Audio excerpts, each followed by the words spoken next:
Hugo walked to his beloved Benedicta, only to see the new third she had introduced to the relationship, Ifrit, the Clive Rossfield. He couldn't believe it. He didn't want him. He had chosen someone else. But Benedicta had chosen Clive. Clive, in his Ifrit form, bit down into Benedicta's neck and stared at Hugo. Hugo couldn't take it anymore. He had to show Clive who the real man was, so he started priming all over the place.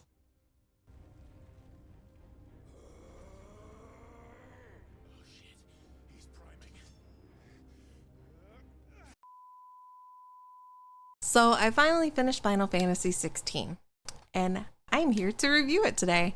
I did put all of my VODs on my VOD archive channel, and I will link that down below for anyone who would like to watch, and I'm going to try to keep this as spoiler-free as possible.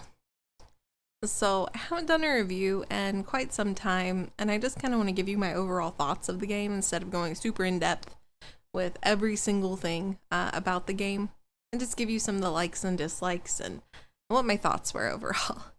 So overall, I think that the game is okay at best. I guess with kind of riding the fence, it's pretty mediocre for a Final Fantasy game. Not that Final Fantasy 15 was, you know, some astounding game, but Final Fantasy 16 I think had a lot of potential, and it just fell really short with it being so Final Fantasy 14 like, in which if you've never played, that's the MMO, and it's made by Yoshi P, who also has made this game.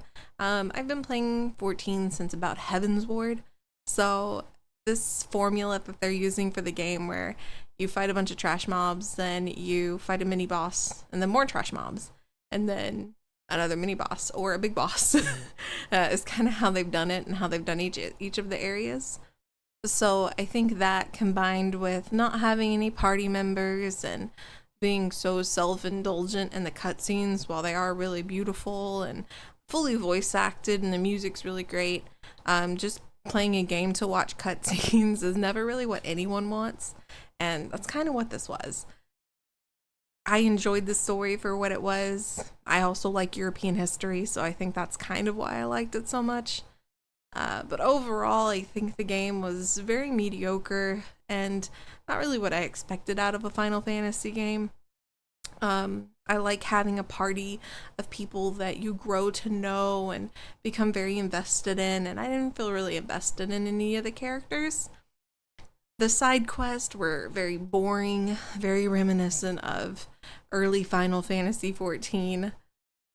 And they just got so dull to do, and then each of them had a cutscene going in and out of it, and that was just too much for me. To me, what actually saved the game was the voice acting and the cutscenes being as pretty as they were, because if I was not watching something that I did not like to see, I probably would have never finished this game. I know I'm not in the vast majority of what people feel about this game, and a lot of people loved it. It wasn't for me. I think it was just okay. I feel like it would have been better fitted as a 14 expansion, actually, than just a standalone game. This one, to me, doesn't play very well.